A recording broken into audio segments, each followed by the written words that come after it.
유다의 아사왕 제38년에 오므리의 아들 아합이 이스라엘의 왕이 되어서 사마리아에서 이스라엘을 22해 동안 다스렸다.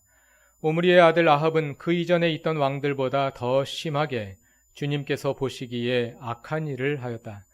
그는 느밧의 아들 여로보암의 죄를 따라가는 정도가 아니라 오히려 더 앞질렀다. 그는 시돈왕 엣바알의 딸인 이세벨을 아내로 삼았으며 더 나아가서 바알을 섬기고 예배하였다. 또 그는 사마리아에 세운 바알의 신전에다가 바알을 섬기는 제단을 세우고 아세라 목상도 만들어 세웠다. 그래서 그는 그 이전의 이스라엘 왕들보다 더 심하게 주 이스라엘의 하나님을 진노하시게 하였다. 한 절 건너뛰고 7장 1절입니다. 길르앗의 디셉에 사는 디셉 사람 엘리야가 아합에게 말하였다. 내가 섬기는 주 이스라엘의 하나님께서 살아계심을 두고 맹세합니다. 내가 다시 입을 열기까지 앞으로 몇 해 동안은 비는커녕 이슬 한 방울도 내리지 않을 것입니다. 아멘. 이것은 하나님의 말씀입니다. 교우 여러분, 오래간만에 뵙게 돼서 반갑습니다.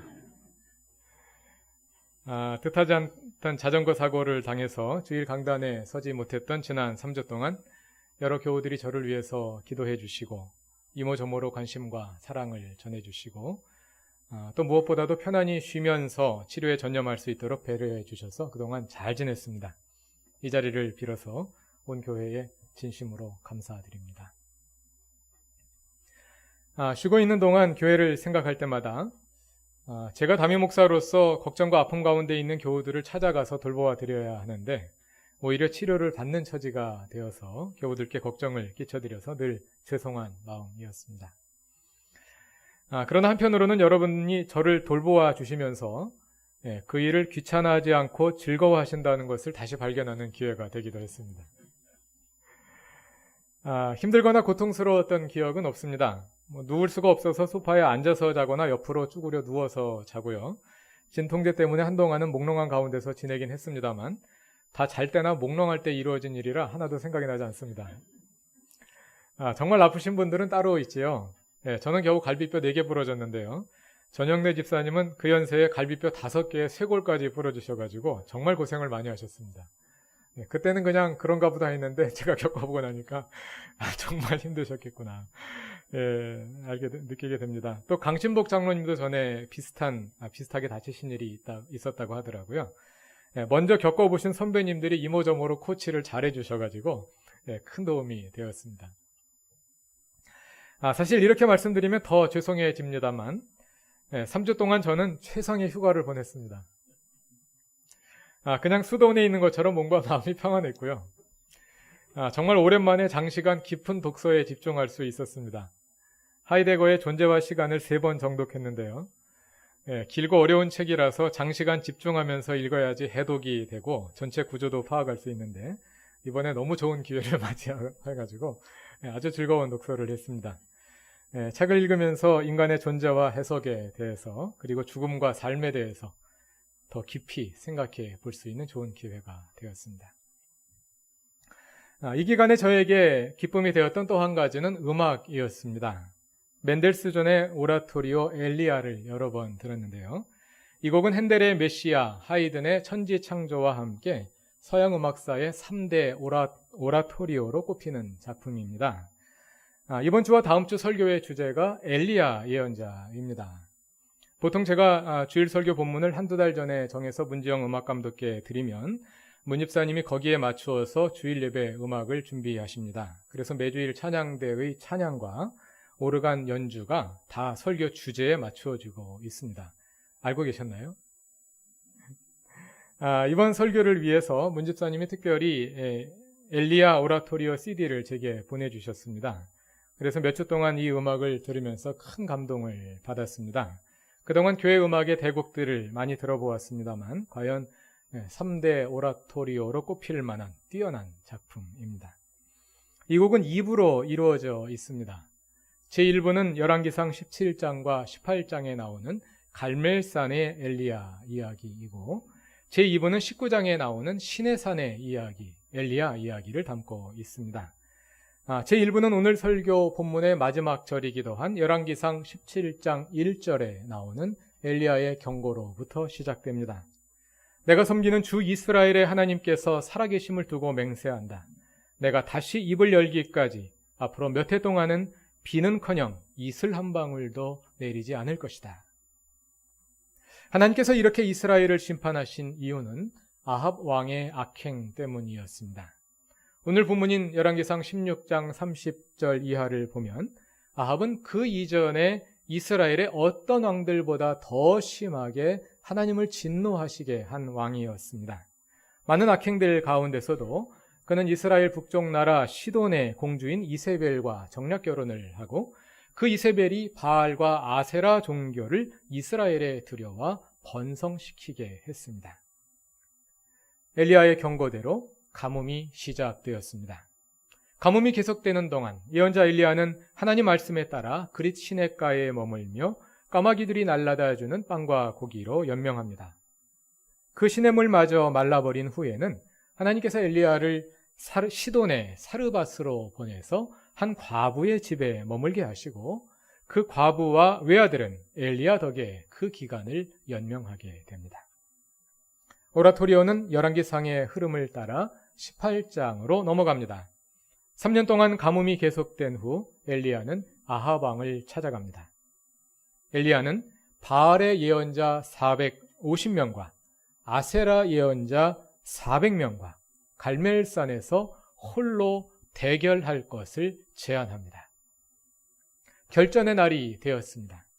18장 21절을 보면 갈멜산의 아합 왕과 온 백성이 운집한 가운데 양편의 제단을 만들어서 각각 나무단 위에 소를 한 마리씩 각을 떠서 올려놓고 불은 피우지 않은 가운데 각자 자기 신에게 기도하여 불을 내려 응답하는 신을 진짜 하나님으로 인정하는 것이 그 대결의 내용이었습니다. 바알과 아세라의 예언자들이 수가 많음으로 먼저 시작합니다. 그들은 아침에 시작하여 한낮이 될 때까지 바알이여 응답해 주십시오 하며 부르짖습니다. 그래도 아무런 반응이 없자 그들은 제단 주위를 돌며 춤을 춥니다. 뿐만 아니라 그들은 자기들의 예배 관습에 따라 칼과 창으로 피가 흐르도록 자기 몸을 찌르면서 더 큰 소리로 부르짖습니다.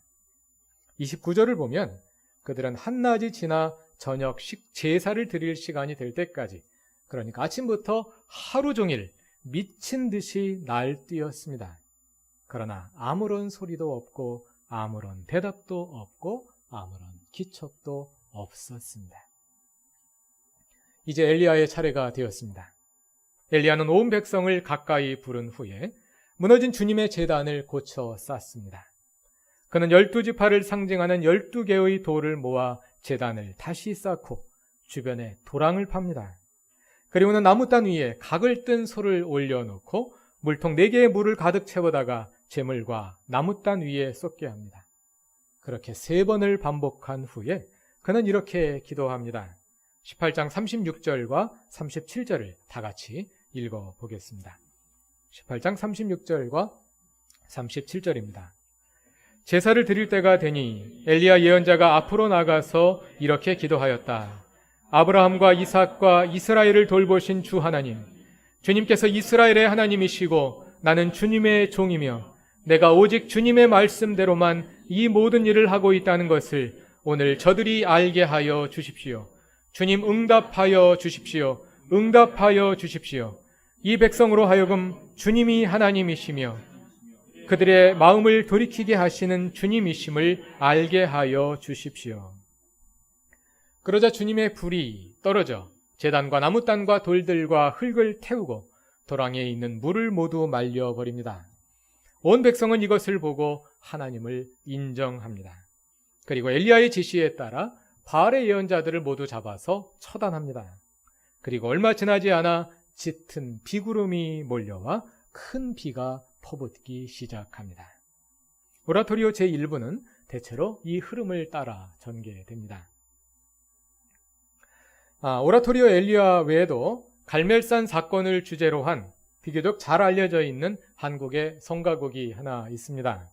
김보은 작사 작곡 엘리야의 하나님, 바로 오늘 찬양대의 찬양으로 들으신 곡입니다. 이 곡은 열왕기상 18장 36절부터 38절에 기록된 갈멜산 기도 장면에 집중합니다.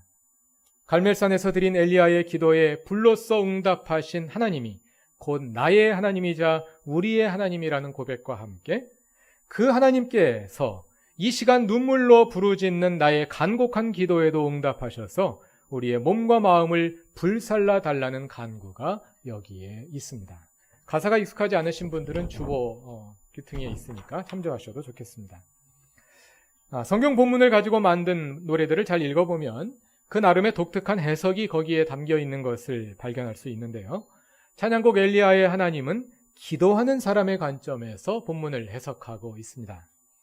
좀 더 구체화시켜보자면 간절히 통성 기도를 드리는 한국의 기독교인들의 모습이 이 노래 속에서 갈멜산 장면과 겹쳐지고 있는 것을 볼 수 있습니다.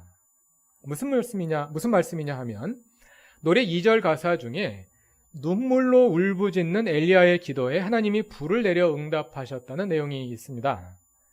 조금 전에 우리가 함께 읽었습니다만 열왕기상 본문에는 엘리야가 눈물을 흘렸다는 말도 없고 부르짖었다는 말도 없습니다. 엘리야가 눈물로 울부짖으며 기도한다는 노랫말은 성경에서 나온 것이 아니라 통성 기도를 하는 한국 교인들의 모습이 성경 본문의 엘리야의 모습과 자연스럽게 겹쳐지면서 만들어진 장면입니다. 저는 이것이 노래가 성경을 잘못 해석한 것이라고는 생각하지 않습니다. 우리는 성경을 읽을 때 성경 속에 내 생각을 집어넣지 않고 성경이 말하는 것만 읽어내려는 진지한 자세를 가질 필요가 있습니다만 그렇게 노력하면서 성경을 읽더라도 성경 말씀이 나에게 주시는 하나님의 말씀이 되는 과정에서 이렇게 성경과 나의 모습이 겹쳐지는 것을 종종 경험하게 됩니다. 내가 의도적으로 성경 말씀을 왜곡하려고 한 것이 아니라 성경 말씀이 단지 수천 년 전에 그 사람들에게 주신 말씀이 아니라 바로 오늘 나에게 주시는 말씀이 되는 과정에서 나도 모르게 오늘 나의 모습과 성경 속에 있는 인물들의 모습이 겹쳐지는 이런 현상이 일어나는 것입니다. 하이데거의 존재와 시간은 해석학적 현상학이라고 불리는 학문을 체계화한 책인데요. 그런 현상을 규명할 수 있는 이론적 토대를 제공한 책입니다. 하이데거는 모든 해석 현상에서 해석하는 주체, 즉 해석자와 해석되는 대상이 결코 분리되지 않고 서로 영향을 주고받는다는 것을 잘 보여주기 때문입니다. 하이데거의 해석학을 이어받아 발전시킨 사람이 한스 게오르그 가다머인데 가다머는 이러한 현상을 가리켜서 부지평의 융합이라고 부릅니다. 해석을 통해 해석자의 지평과 텍스트의 지평이 서로 융합된다는 것입니다. 설교가 다시 강의로 돌아가서 죄송합니다. 쉬는 시간에 공부한 내용을 설교에 좀 써먹어야지 덜 죄송할 것 같아가지고 그래서 그냥 말씀을 드렸습니다. 그런데 어쩌면 이 노래는 한국교회가 일반적으로 갈멜산 사건을 해석해온 방식을 대변하고 있다고 할 수 있을 것 같습니다. 한국교회는 대체로 오늘 우리가 찬양곡으로 들은 이 찬양과 같은 방식으로 이 엘리야 사건을 해석해 온 것입니다. 벌써 20년 가까이 된 일입니다. 이스라엘의 성지순례를 가게 되었는데 함께 간 팀의 구성원들 중에 다수가 작은 교회의 목사님들이셨습니다. 어려운 처지에서 담임 목사님이 성지순례를 가시니까 여러 교우들이 쌈짓돈을 모아서 여비를 마련해 주신 것 같습니다. 많은 교우들에게서 용돈을 받아 나오시다 보니까 돌아갈 때 선물을 사드려야 될 분들이 굉장히 많습니다. 그러다 보니까 이분들이 도대체 무슨 선물을 사가야 할지 이게 큰 고민거리예요. 그래서 이분들에게는 성지순례 자체도 중요하지만 가는 곳마다 상점에 들러서 선물을 구입하는 게 이게 큰 일입니다. 여행 일정 자체가 빡빡해서 빠르게 이동하면서 여러 장소를 들르는데 가는 곳마다 사진도 찍고 선물도 구입하고 하다 보니까 정신이 없습니다. 그러다 보니까 성지순례 분위기가 진지하지 못하고 때로 너무 가볍게 흘러가는 경향이 있더라고요. 예를 들어서 예수께서 고뇌의 기도를 드리셨던 겟세마네 동산이라든지 십자가를 지고 오르셨던 비아 돌로로사 언덕처럼 진지한 명상이 어울릴 만한 곳에서도 선물을 구입하려고 정신이 없다 보니까 자꾸 분위기가 산만해지고 가벼워져서 안타깝게 느껴질 때가 있었습니다. 그런데 이분들이 다른 곳과 다르게 매우 진지하게 바뀌는 장소가 한 곳 있었습니다. 어디였을까요? 바로 갈멜산이었습니다. 대부분의 목사님들이 마치 작정하고 오시는 것처럼 갈멜산 입구에서부터 매우 진지해지시기 시작했습니다. 그리고 산에 올라가서는 다 같이 통성 기도를 드리는 시간이 있었는데 정말 간절하게들 기도를 드리시는 것입니다. 저는 그분들을 보면서 목회가 참 힘든 거구나. 목회라는 것이 저런 간절한 기도가 없이는 안 되는 것이구나 다시 확인할 수 있었습니다. 아마도 목회를 하면서 사람들에게 치이고 일에 치이면서 기진맥진하셨을 것이고 그래서 더욱더 갈멜산의 엘리야와 같은 큰 능력을 갈구하게 되었을 것입니다. 갈멜산에서 드린 그분들의 기도의 간절함은 오늘의 찬양곡 엘리야의 하나님에 담긴 간절함과 통하는 바가 있을 것입니다. 이처럼 한국교회는 이 갈멜산의 엘리야 이야기를 기도와 응답, 간절한 기도와 하나님의 능력적인 그런 능력 있는 응답이라는 그 점에 초점을 맞추고 엘리야 이야기를 해석해 온 그러한 경향이 있는 것입니다. 그런데 엘리야의 이야기에는 이러한 간절한 기도보다, 그 간절한 기도 물론 중요합니다만 그 간절한 기도보다 더 중요한 것이 담겨 있습니다. 그것은 하나님은 누구신가 또는 누가 하나님인가 하는 근본적인 문제입니다. 그 배경을 이해하기 위해서 이스라엘의 역사를 잠시 되짚어볼 필요가 있습니다. 엘리야와 아합의 시대로부터 거슬러 올라가서 그보다 500년 전의 일입니다. 출애굽한 후 40년간 광야를 떠돌던 이스라엘은 가나안에 정착하고 그 땅에 살게 되었는데 그곳에서 이스라엘의 신앙을 뿌리채 뒤흔드는 매우 위협적인 새로운 적수와 마주치게 되었습니다. 그것은 바알 종교였습니다. 전에도 말씀드린 바 있습니다만 구약시대 사람들은 신들이 지역구와 주특기가 있다고 믿었습니다. 각 지역마다 그 지역에 터주대감 노릇을 하는 신이 있고 터주라는 말 자체가 그런 거잖아요. 그 지역마다 지역에 터주 노릇을 하는 신이 있다는 말이잖아요. 우리도 그렇게 생각했는데 그 사람들도 그렇게 생각합니다. 지역마다 신이 있고 또 그 신들은 특별히 어떤 직업 활동에 도움이 되는 그런 특성화된 능력을 가지고 있다고 생각한 겁니다. 가나안 지역 신은 바알입니다. 그리고 바알 신의 주특기는 농업입니다. 사람들은 바알이 계절에 따라 해를 움직여 따뜻한 날씨를 주고 눈과 비를 조절하여 농사가 잘 될 수 있는 조건을 만들어 준다고 믿었습니다. 바알은 농사가 잘 되도록 해주는 신입니다. 그리고 바알 신은 짐승들 가운데 소로 상징되었습니다. 왜냐하면 그 당시 그 지역에서 소는 왕성한 생식력을 가진 다산의 상징으로 간주되었기 때문이었습니다. 가나안 땅에 정착하기까지 이스라엘은 광야를 떠돌며 유목민과 같은 생활을 했습니다. 따라서 아마도 여호와 하나님은 광야를 지역구로 하며 유목업을 주특기로 가진 신으로 간주되었을 것입니다. 그러나 이제 이스라엘이 가나안에 정착하여 온 민족이 농업으로 직업을 바꾸게 되었으니 자연히 바알 신에게 잘 보여야 한다는 생각이 지배하게 된 것입니다. 바알 종교의 위협은 이스라엘이 가나안에 정착하여 그 지역의 지배자가 된 후에도 좀처럼 가시지 않았습니다.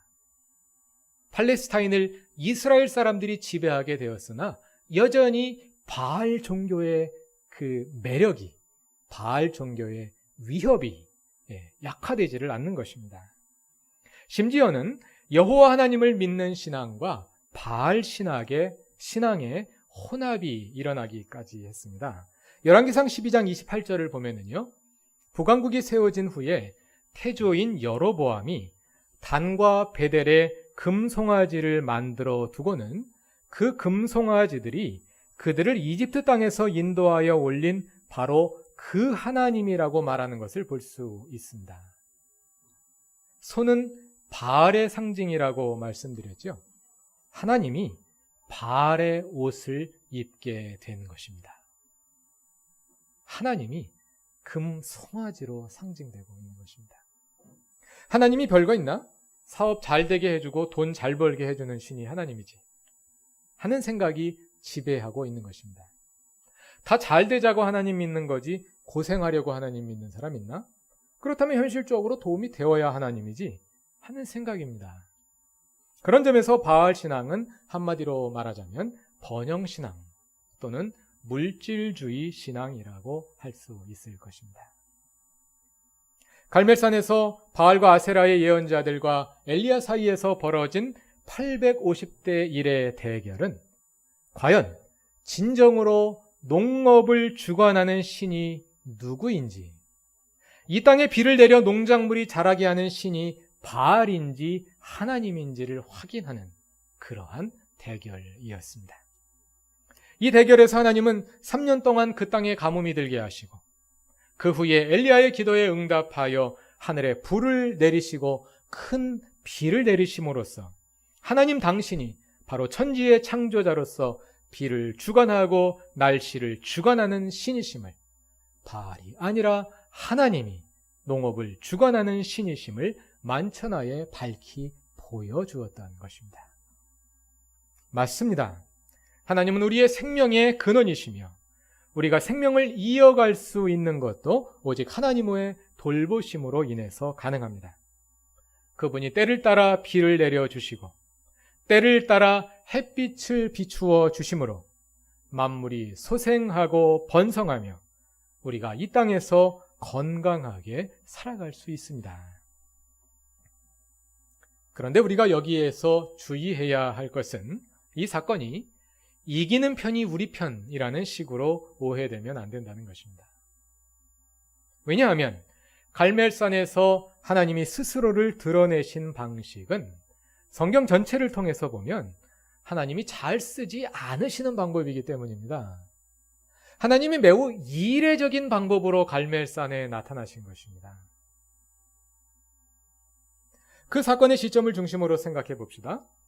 하나님은 이스라엘의 거듭된 악행에도 불구하고 가뭄이 시작되기 전까지 오랫동안, 수십 년 동안, 수백 년 동안 자신을 드러내어 보이지 않으셨습니다. 아합 때에 이르러 비로소 3년간 자신을 드러내 보이신 것입니다. 만일 우리가 엘리야와 아합의 시대에 살고 있었다면 불을 내리고 비를 내려 응답하는 하나님을 경험했을 것입니다. 그러나 그 이전 시대에 살고 있었다면 우리는 바알 종교의 위협 앞에 속수무책으로 무력한 모습을 드러내고 있는 침묵하는 하나님을 경험했을 것입니다. 하나님은 분명히 역사에 개입하십니다. 현실적으로 악이 득세하는 것 같지만 하나님은 결국 역사에 개입하셔서 그분이 살아계심을, 그리고 그분이 역사의 주관자이심을 보여주실 것입니다. 그러나 그 사실을 믿는다면 그때까지 기다릴 줄 아는 신앙도 필요합니다. 예수님의 광야 시험을 생각해 봅시다. 광야에서 40일간 금식하신 후에 사탄이 제시한 3가지 시험에 대처하는 예수님의 모습은 표면적으로 보자면 엘리야의 하나님과 전혀 다른 모습이었습니다. 예수님은 어쩌면 갈멜산의 엘리야와는 정반대되는 모습으로 인간의 구원을 이루시는 하나님을 그곳에서 보여주신 것입니다. 우리가 갈멜산에 불을 내려 응답하시는 엘리야의 하나님을, 그 하나님만을 표면적으로 기대할 때 우리는 또 하나의 번영신앙에 빠질 수 있습니다. 마치 여로보암이 하나님을 금송아지로 표상하여 하나님에게서 바알식의 번영을 기대했듯이 우리도 기독교라는 이름을 가진 종교적 물질주의, 종교적 세속주의에 빠져버릴 수 있는 것입니다. 하나님이 우리의 기도에 응답하여 불을 내리실 수도 있고 비를 내리실 수도 있지만 같은 하나님이 오랫동안 아무 반응 없이 침묵하실 수도 있습니다. 그러한 침묵 속에서 우리의 신앙이 결정됩니다. 여러분은 누구를 하나님으로 섬기실 것입니까? 하나님입니까? 바알입니까? 다음 주에 계속해서 엘리야의 이야기를 이어가도록 하겠습니다. 다 같이 기도드리겠습니다. 갈멜산에 불을 내리고 비를 내려 스스로를 보여주신 하나님, 우리는 하나님께서 오늘도 우리 삶에 들어와 그렇게 주님의 능력을 입증해 주실 것을 믿습니다. 그러나 그때까지 우리의 삶에 오랜 기다림이 지속될 수도 있음을 압니다. 그 믿음으로 기다리게 하옵소서. 침묵 속에서 하나님을 만나게 하옵소서. 예수님의 이름으로 기도드립니다. 아멘.